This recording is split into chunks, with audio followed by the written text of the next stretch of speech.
Hello, devoted geeks, and welcome to Geek Devotions, a show from devoted geeks who are devoted to letting you know that you're loved. I'm Dalton, and I'm so glad you hit the play button on this video today. And hey, if you're new to our show, we take geek pop culture items like movies, video games, comic books, and we use them to let you know you're loved. And normally, that's through our Friday episodes here on YouTube. But did you know that we also have a Twitch stream that takes place every Tuesday night where we play video games, we talk with people, we do life with people, and we also take some time to read the Bible together. And today, this video, I want to show you guys this past week's Bible reading. This is an in-depth Bible study. This is me sitting down, reading through the scriptures, and just kind of talking about what's taking place in the scriptures. So hope this encourages you, hope this challenges you, and hey, if you like what you see, make sure you hit that like button, consider subscribing to our channel for more amazing content.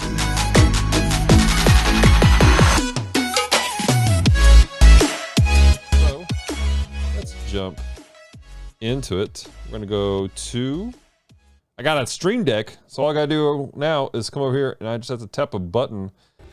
Boom. Here we are, ladies and gentlemen. We're in the Bible.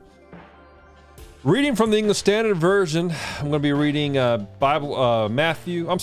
Mark chapter 5. Mark chapter 5, that's where we're coming out of. It reads like this. I'm gonna turn this music down just a smidget, just a little bit. All right, it says this. And they came to the other side of the sea in the country of Gerasenes. Can never say these things correctly, ladies and gentlemen. Never can. Anyways. And when Jesus had stepped out of the boat, immediately there met him out of the tombs with an unclean spirit. He lived among the tombs, and no one could bind him, not even with a chain. For he had often been bound with shackles and chains, but he wrenched the chains apart. He broke the shackles in pieces. No one had the strength to subdue him. So let's go and pause right here. Let's rewind a little bit. Let's talk about what we're looking at here. Here, Jesus, he's come to this countryside, and as soon as he's out of the boat, there met him out of the tombs a man with unclean spirits. There's a guy that's demon possessed. And he's been living in the tombs. He's been living probably in the caves. He's been living where they bury people, and no one could bind him. So this guy was just super strong. And the suggestion here is that it was supernaturally just ridiculously strong, and nobody could do this guy. Verse 5, night and day among the tombs and on the mountains, he was always crying and cutting himself with stones. So this torment that he's going through is leading to self-harm, to self-torture. Verse 6, and when he saw Jesus from afar, he ran and fell down before him, crying out with a loud voice, saying, "What have you come to do with me, Jesus, Son of the Most High God? I adjourn you by God, do not torment me."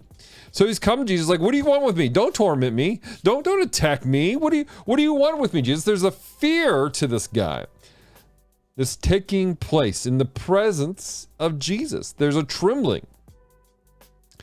For he was saying to him, "Come out of the man, you unclean spirit." And Jesus asked him, "What is your name?" And he replied, "My name is Legion, for we are many." And he begged him earnestly not to send them out of the country. Now a great herd of pigs was feeding on the hillside, and they begged him, saying, "Send us into the pigs and let us enter them." And he gave them permission. And the unclean spirits came out and entered the pigs, and the herds, numbering about 2,000, rushed down the steep bank and into the sea and drowned in the sea.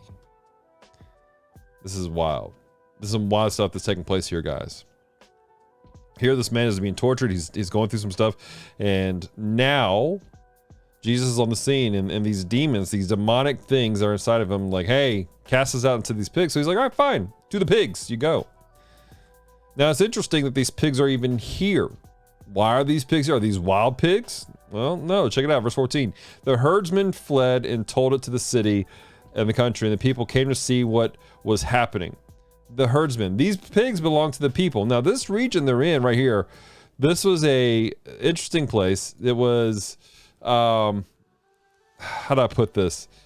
The connotation, this is an area where there are some Jews still there, but possibly some Gentiles. So if there are Jews, if these are Jewish people, why do they have pigs? It's not kosher for them to have pigs. So there's a lot of really interesting questions being raised about this area.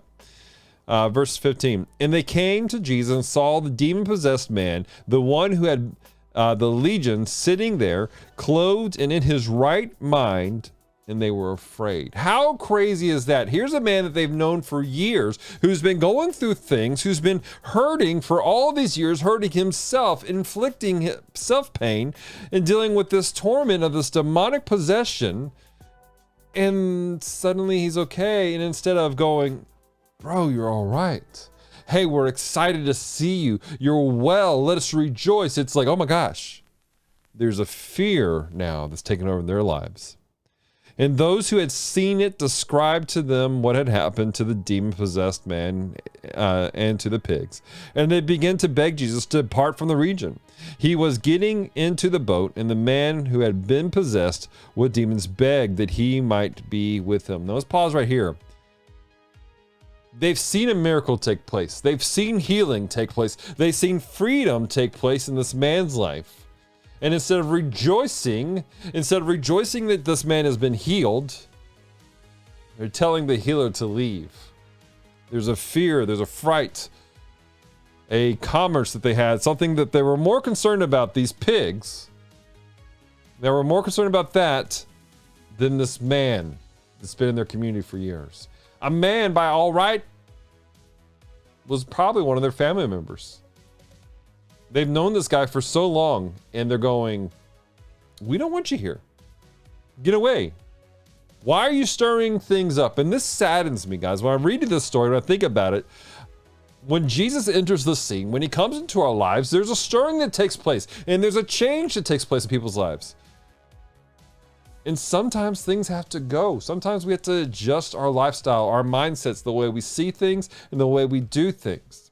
And I have to ask myself, Lord, when you've shown up on the scene, have I asked you to leave because I don't want to change? Because I don't like what's being presented before me? Because you're drawing things out and you're changing things in my life, and there's an effect that's taking place, and I'm scared to change. I have to ask myself that question. We have to ask ourselves that question. And when we think about the things in our lives, when we see Jesus show up on the scene and he's causing a change, he's causing a stir up, are we allowing him to change us? Are we hoping that he leaves soon?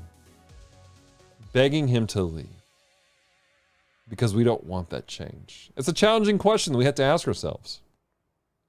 Let's finish this out. It says here, and they begin to ask Jesus to leave. And as he was getting into the boat, the man who was possessed with demons begged that he might go with him. And he did not permit him to go, saying, go home to your friends, tell them how much the Lord has done for you and how he has had mercy on you. And he went away and began to proclaim in the Decapolis how much Jesus had done for him, and everyone marveled. Guys, this is the big thing here. When there's an epic change in your life, sometimes the desire is to let me get away. Let me get away from the situation where people know me. I know people who have lived very sad, very troubling lives, and they've done things that are unspeakable, but there's been a shift, there's been a change in their lives, and now they accepted Jesus and they're walking a path of righteousness. They want to be who God's called them to be, but they're scared about what the community will say because they remember them at their worst. They remember how terrible they were as individuals at times. And that saddens me when I see them. Because the thought process is, they know me, they won't accept me, I'm gonna leave.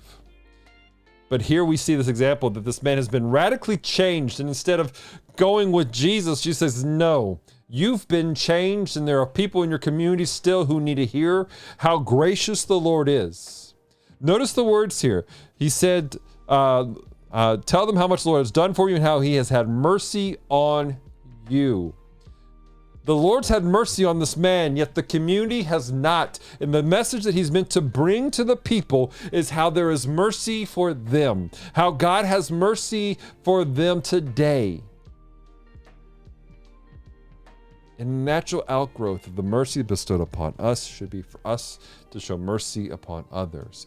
Your transformation, the stirring that's taken place where he rips things out of your lives and you're a new creation. People may not like it, they may challenge you on it, but your mission is to go back and to share the grace and love.